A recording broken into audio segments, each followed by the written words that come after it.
one of my constituents, well known to you. I want to show you a picture. It's a picture that took place 14 days after the murder. And that shows you and the Crown Prince, who many believe orchestrated and ordered the murder of Mr. Khashoggi, my constituent. And I guess what this picture raises is a question.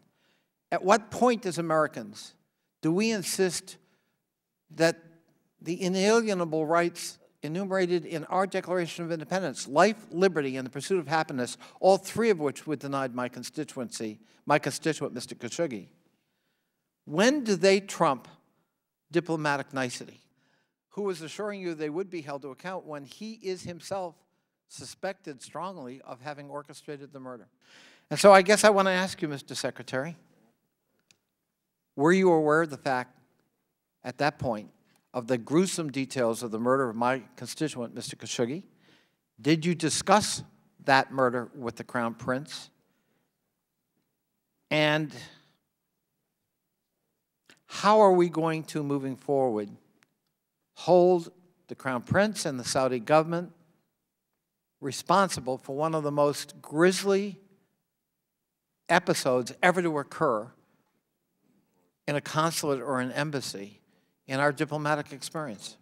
So you asked three questions there, I believe. The first one was what was my knowledge base. I think at that time I knew most of what had taken place, although I don't recall the exact sequence. I certainly have learned more about that since then. I've learned additional facts since that moment in time.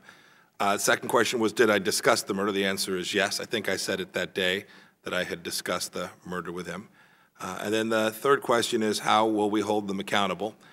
You've seen the Trump administration do just that with respect to 17 individuals. We are continuing all across the government, certainly in overt means, and all the tools that we have in our capacity to learn more facts about this. And President Trump has made very clear that we will continue to work to identify those who are responsible for Jamal Khashoggi's murder and hold them accountable. I stand by that today. I'm sure and does that mean, Mr. Secretary, no matter how high up it might go? I said anyone. Thank you, Mr. Secretary. Thank you, sir. And I pray we get justice for Mr. Khashoggi and his family and friends.